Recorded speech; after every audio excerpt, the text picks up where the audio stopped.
Should be live. Hey, everybody. Today on the show, we have Jack and Tyler Brito. Brito. I'm sorry, did I pronounce your name correctly? Yeah, Brito. yeah. Brito? Brito. Brito. Brito, I was right. Close enough. Good job. DreamWorks Collision. And today we also have our good friend Bill Escalillo. Hello, And we, everyone. we also have Cassie Kroll, a good friend of mine from Drive, who's a great coach and is their coach. And that's who we have on the show today. Welcome to Drive Facebook Live. Hey, Jack, why don't you tell us a little bit about your shop and a little bit about where it's at, and just give us the lowdown. Well, we are located, we're a collision shop. We do strictly collision work. We used to do restorations, high-end restorations. We're getting out of that, and we're doing strictly collision. We are located in a little town of Canby, Oregon. It's almost on the border, almost into Washington. And I've been in business as DreamWorks Collision for about a little over 23 years. I've been in the industry since I was 24. And so I started out as body tech, paint, hard hits, estimator, production manager, and then I started Hot Rod DreamWorks and Collision, and then just changed the name recently to DreamWorks Collision. And I Awesome. also have 4 family members working here, which are going to be they are taking over. They basically run the show now. And I'm kind of like the hood ornament on the business. Yeah, they're gonna be taking it over completely as I retire. That's awesome. You're the face of the shop. Now, I see you have Tyler next to you there. Um, hey, Tyler, how goes it? Good, good. So Another. tell us everything that's correct or incorrect about what he just said about the shop. Tell it. Um, I mean, it's all true. I've been in the industry for about 4 years now. Um, we're just DreamWorks Collision. All we do is collision work. We take on a few projects here and there that are borderline collision versus just not collision. Right. But yeah, for the most part, we just try and do collision. Cool. Maybe a few repaints on hoods or roofs for clear coat, but that's it. Now, what is your actual position in the shop? I am the estimator, so it's my job. Every car that comes in, I process it. Every car that gets torn down, I look. Uh-oh. Oh, Hmm, interesting. Looks like we lost your camera guy. Oh, there you're there back. we go. You're back. So you're the estimator and what? So I'm the estimator, and then I handle the insurance companies and ordering parts. So I also do the blueprinting. Basically, car comes in. Nice. It's my job to make sure everything goes as planned, for paperwork wise, until the final billing that gets handed off to Jeff. Cool. Now, do you guys blueprint every car in the shop? You guys don't Mhm. just have, you guys don't do any just walk arounds anymore and like verbal estimates and stuff? Is that No. correct? No. Okay. So obviously, we do have some people that watch the show who are not collision shops. They're general repair, heavy duty.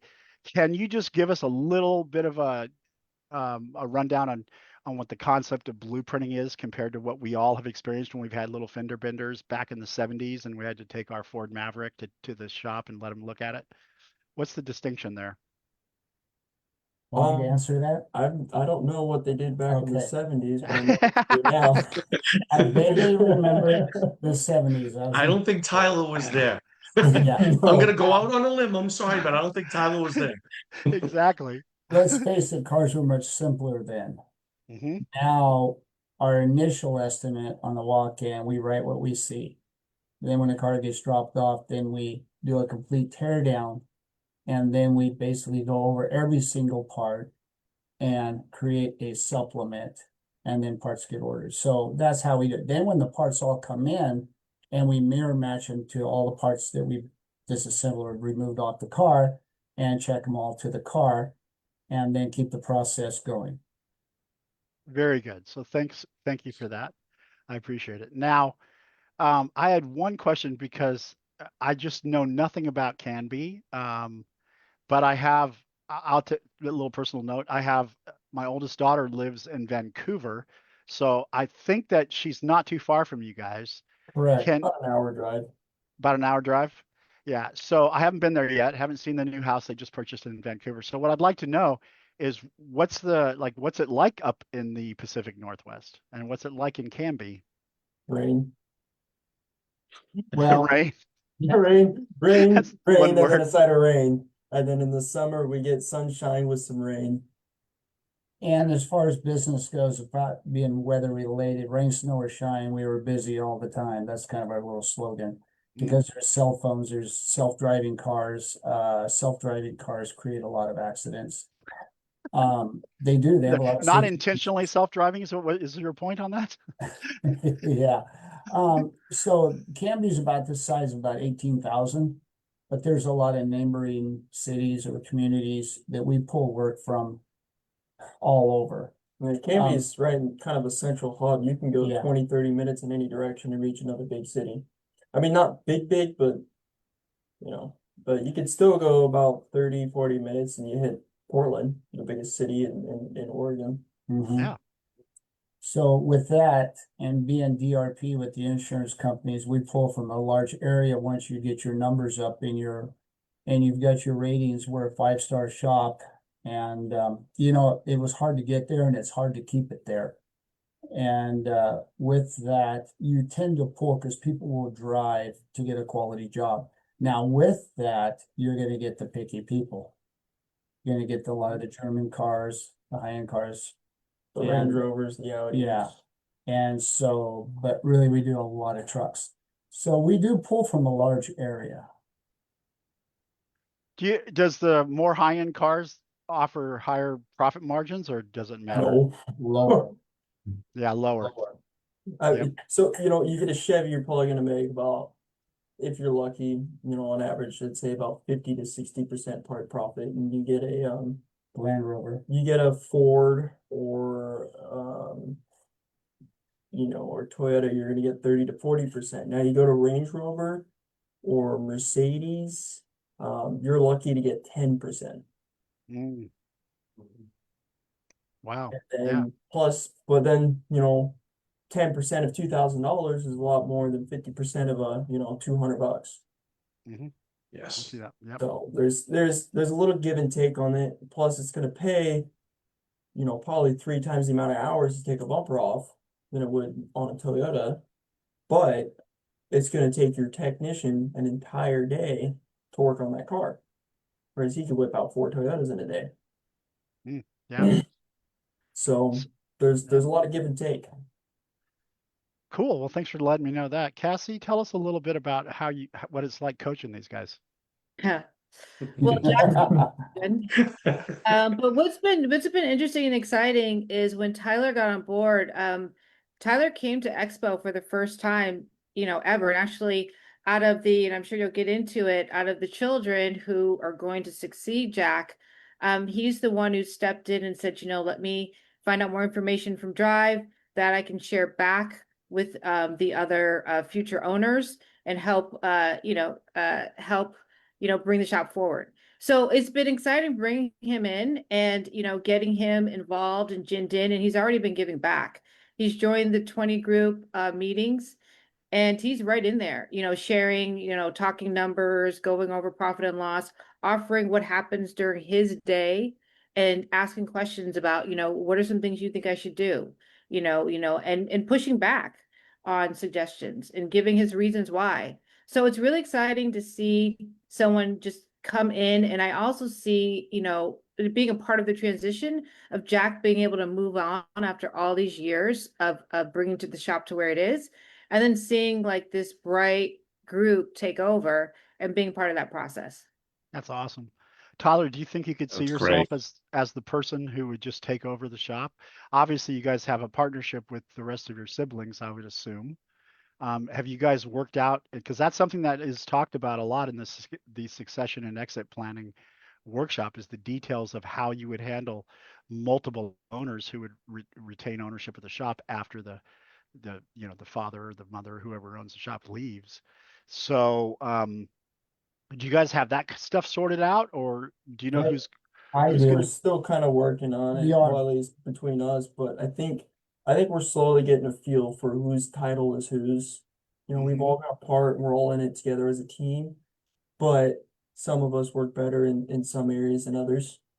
Yeah, very We good. they all have a separate job. Eric's going to be doing production. Hmm. He's the guy out in the shop. Tyler is going to be doing estimating, but he's also going to be taking over on what we're doing right now with Drive, the numbers, the overall numbers. Jeff looks over every estimate and makes sure we're getting as much as we can out of every job. We're now including our paint invoices, our body invoices, everything. We're all getting that all downloaded. We're working on that very heavy. We've come up with a system for parts returns and checking on credits. We've done a lot of major changes lately. And so that's his department. My daughter, which works in the office, she does all the books. So with all of that, they each having their own job because nobody can do it all. But these are areas that they're good at. So if they all work together and they're all doing their own job, the whole picture comes out to where they all benefit from it. Very nice.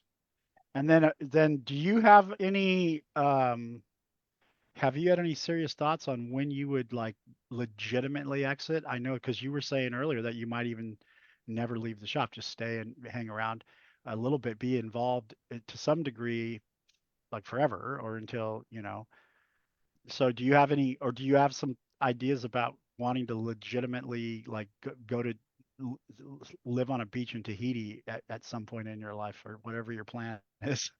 That could be dream. I'm thinking around next year, Mm. which is just around the corner. Um, it seems things seem to be escalating pretty good right now. So um, I like how it's starting to run, and like I say, we have to run very efficient, and it's getting better. And Tyler's new blood in it, so he's looking at things in a different way. That's And great. I really hope he can do better than I did. In fact, I see it. So, and with everybody else, it's not just one guy carrying the load. Because the shop this size, I mean, we have 14 employees. There's a lot there. And you got, 70, 80 cars a week, and you figure each car on average has what, 20, 30 parts. And there's a lot of parts. There's a lot of, That's just in the bumper alone. yeah, yeah. That's So a modern day car. So when they say the blueprinting, it's literally looking at the diagrams because sometimes you'll have 5 diagrams for one Yeah. bumper, just for the bumper because you got the bumper category, the reinforcements, the electrical, and the other things you can add on to it. But it's a lot of wheels, a lot of gears, and they all got to mesh. And and one thing about Drive, we've been with Drive for years, probably I think 12, 13 years, maybe more. that long? Wow. Yes, many years. People say, well, you should have figured out by now. What are you doing so long? I said, you started going to the gym and working out, what happens? You get in shape. But what happens if you start slowing down, you don't go? Start getting back to the way you were. Same thing with Drive. You need that person like Cassie calling me. How come you doing this? Or when are you going to fix this? And, on top of it, Yeah. there's no room for error. I That's can't why they even, call it drive. I've used up all my AI excuses. So, it, it's, she makes you accountable. In fact, Drive does. And with that, and it's not just Drive. Drive's got what, hundreds of shops. This isn't something they just grabbed out of the sky. It's all these shops and all these groups working together to come up with systems and procedures that work. And that's why I stick with it. That's a great analogy. I love that. I love that. That's a great story. Now, I think Bill had some questions specifically about what we're talking about your succession plans. Bill, you want to fire in? Yeah, definitely. I'm very excited to hear the direction that you guys are going in because it's nice when you can actually get family involved and they want to be involved and they start to take over and all that sort of thing. But mainly, I had at least one question for Tyler. How do you feel about that? Because, let's be honest, you don't want to let your dad down at all. You don't want to let the family down at all. And of course, it's going to be a group effort, obviously, but the pressure's there a little bit. You know, he just said it, you know, Jack just said it a few minutes ago. How do you feel about it? You know?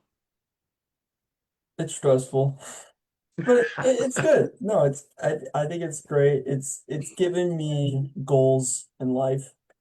You know, it's always something to strive for. It gives you goals. I can't really say it. I mean, it's literally just goals that you wanna achieve. But it's been a bit stressful moving on to taking on more things. I mean, like we have these meetings going over our profits and losses, going over the graphs, and seeing where we are, where we need to be, where we've been, and how we can improve. It's a constant puzzle every day, and you Yeah. just Oh, go. congrats. You know, when when you were talking a few minutes ago, I will say, you know, it's very impressive because you were already starting to rattle off the numbers and you knew what was good and bad numbers. It That's great. takes sometimes owners, it takes them a while just to even be able to get there. You know, and the best part is your support systems, your dad, the rest of the family. It's people that you know, it's blood. You know, it's congratulations, guys. It's very impressive. They're very impressive. Hey, guess who's watching, Bill? And you guys, Ruth is watching. So you guys better be on your best behavior. We also have Yeah. When, The real owner. when I first opened up, it was just me, myself, and I in one bay. In the dealership, because I'm right in the parking lot of a dealership. And there was two other MSOs in town and another independent. And I was doing the dealer work and customers were coming to me and I was doing a lot of stuff for free because I want people to know, hey, if you want your car done right, I'll do it. And so for years it was just myself. Then we started getting into hot rods. The guy says, hey, if you do my car, do a good job, I'll tell everybody. Who doesn't love a customer with a big mouth? So basically, A good big mouth. yeah, I Not a mean, bad one. we started getting high-end bills, high-end cars, and people came in with their collision and said, wow, if you guys can do these cars, my car is a piece of cake. And that's what got us going. And we worked hard. We did a lot of stuff, and I started hiring people. And now I bought the property, 3.5 acres with the shop on it, and we got 14 employees. So it was a lot of work, but honesty, quality, and just treat people like they're people. They just want to be taken care of. Yep. That's just the bottom They line. want the Great way to put it. reassurance. It's a great way to put it. Yeah. Yeah. And I tell people, hey, we mess up, we'll take care of it. We've had people come in with a paint problem or something. They got the warranty in hand and everything. So, oh, wow, that doesn't look right. Hey, I just want to get you and take care of it. They're just like, yeah, we'll Yeah. take care of it. No problem. When would you like it done? That's why I come here. You guys are great. It's just basic. Be nice. That's wonderful. I love that. True. Hey, Cassie, can I just tell me a little bit about the distinctions between coaching Jack and coaching Tyler? What's the Putting Cassie on the spot. yeah. Right. I know what she's going to It's a say. loaded Work question. with these people, Tony. No, you know I'm not what? saying don't say anything bad. I'm just saying No, No. I can almost answer. He's doing a better job because I've got too many years behind me and I'm looking at, nah, I don't think that'll work. He's looking at, saying, wow, I think this can, look at this, and I think we can do this. So I'm glad she's working with him because I think he's going to take it to another level. Now, love you it. can add to your, I know he asked you a question, but that's how I feel. So I'm I glad got excited. in with the old, out with the, I mean, in with the new and out with the old. I got it. So That's yeah, awesome. Cassie, it's a great time for you to agree, right? I just go, really? No, listen, Jack is always going to be the smartest person in the room as far as having the most knowledge as to what it takes to repair, how a collision shop works, how you sustain it throughout all these years, just by the mere foundation of it. Okay, but what Tyler brings to the table is Tyler is definitely more open to change. He's adept at the things that Jack admittedly is not. Anything technology, anything having to do with admin, anything having to do with anything like that, he is not his strong suit. It is Tyler's. And it's funny because I wanted to actually ask Tyler this question is what are some things that you feel would be good coming from your generation and your perspective to move the shop forward? Because that's one thing I do see in Tyler that, he's open to like even the marketing changes that we're offering as far as the AI and chat GPT. And Tyler was all over it and said, okay, this is how this could help our shop. So we didn't have to educate him. He was already educated. So it's things like that that are going to bring the shop forward, and make it relevant. So, that's exciting to see, and that's a big difference here. And he That's can great. all defer on Jack's obviously basic skill set of how a collision shop would run, because that's never going to change unless you get a robot to fix the car. You're always going to need someone who needs to know how this should be done. And Very cool. push comes to shove, what are their basics? Because the shop is very basic. The client brings the car in, you fix the car. And that's something we already know is tried and true about Jack. So it's actually a great combination, That's awesome. Yeah. So Tyler, I would love to know what are some thoughts you have as far as bringing the shop from your generation's perspective forward? It's, I mean, so when people bring their cars in, a lot of people my age aren't actually bringing in their car, or if they are, they're actually bringing it in with their parents. So I feel I don't see a lot of people my age coming in for car repairs, but I know that given 10 more years, it's going to be my generation bringing in the cars, and it's not going to be the parents anymore because in 10 years they will be that age. So it's kind of, marketing with the AI, it's getting, as they said in the conversation we had, is it's getting in before it's a thing. Mhm. And I think it's going to be huge. And that's what the future is my generation, is what our clientele is going to be.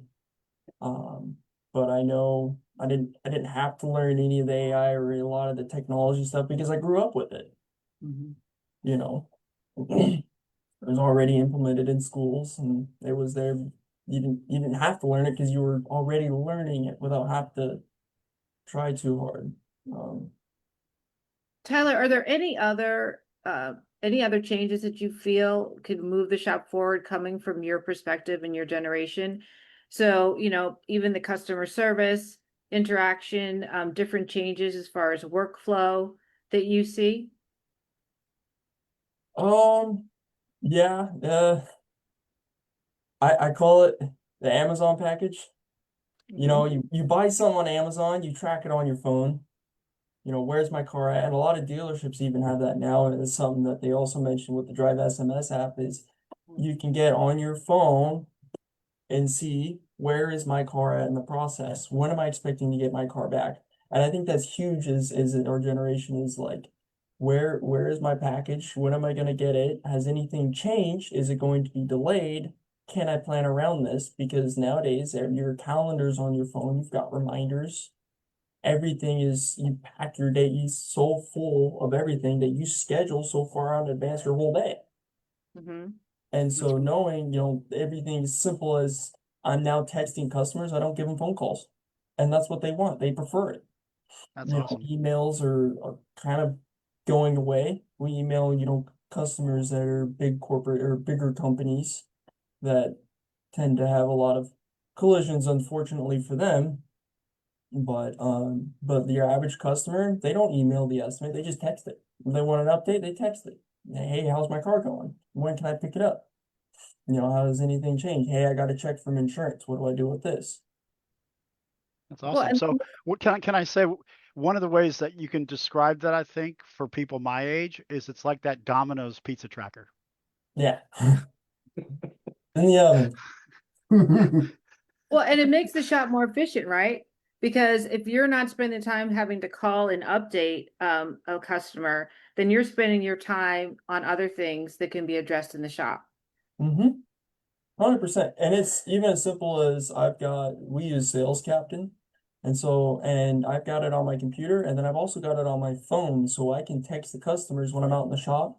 Like I had one car, the customer came back because the wheel company that refinished the wheel painted it the wrong color.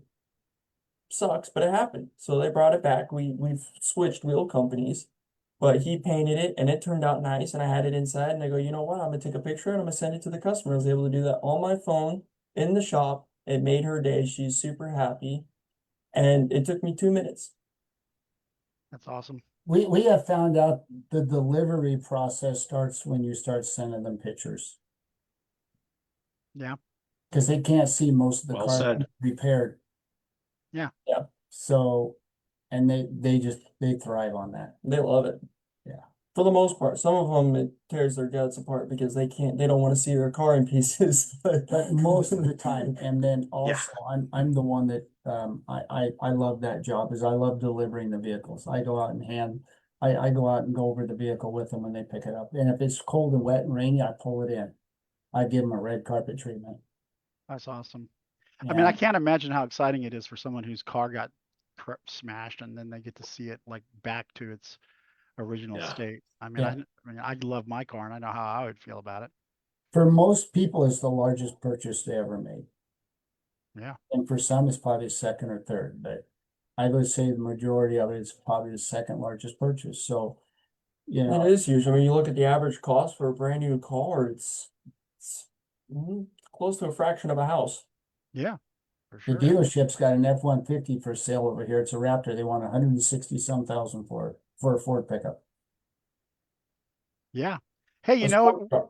We're That's getting close to nuts. the end, but the conversation was so nice that I didn't want to break into a commercial break, but we can do that commercial break now. You want to tell us what's happening next week, Bill? Absolutely, Tony. Next week is going to be a very exciting episode, I think. Not only are we going to have a client on, he's actually an instructor also. It's going to be Bob Stout. He's going to talk a little bit about his shop. Also, he's going to talk about a workshop that he's doing, expanding your auto repair shop. So it's going to be real interesting because it's great, like we're talking with Jack and Tyler right now, but we're going to, and of course, we'll talk about Bob next week, but he'll be able to talk as a client and as an instructor. So it's going to be real exciting. So I'm looking forward to doing it. Oh, yeah, and just so you guys know, the expanding your shop is basically the concept of taking your shop from a single location to multiple locations. Mm. And the thing that I love about Bob is that while he's a phenomenal instructor for Drive, he really knows the subject of MSOs now because he just went through the process. There are some of those guys out there that have had MSOs for a while. They're locked in. They're just running all their shops. But he went from being a single shop to a multi-shop less than a year ago, and he ran the whole process, and it's really fresh in his mind. And I was watching him. He was actually just started instructing for me when that happened, and I was thinking that okay, he's going to open up this other shop, and he's going to get pulled out of helping me, and he didn't miss a beat. He was able to get that shop up, and that shop was at a very high stage almost as soon as the doors opened. So he has that whole concept of building another space or building another location. He's got that dialed in, and so he's a great instructor for that workshop. I can't wait for him to deliver that one again. It'll be exciting. Definitely be exciting. Yeah, well, we're getting close, guys. So, any final questions or thoughts or ideas before we call it a day? I want to hear from you guys, Jack or Tyler. Anything? Keep it going. Don't ever give up. Keep it exciting. Things Now, are changing. yeah, yeah. Now let me ask you this. Will we see you guys at the next expo? Both of you? Will you be at the next expo, Jack, do you think? I know it's early, but You know what? We just might both. Yeah, probably. no, that'd be fun. Someone's got to keep an eye on them. I wouldn't complain. Well, I think from everything I've heard about the expo and him being there, I felt like you had a pretty good experience there. I think I'm not going to speak for you, but I think that I heard a lot of good things, and I'm excited that you were able to make it, and I'm excited that you have a role in the shop now that has a future, and that's really great. Anybody It's- else? Yeah, it's Yeah. just really good to see many other people that are in the same boat doing the same thing and got solutions. Mhm. And you're all together. And plus you make a lot of great friends. Oh yeah, that's I love that. I mean, they're And think about it, Tyler. Who doesn't want to party with their parents, Hey,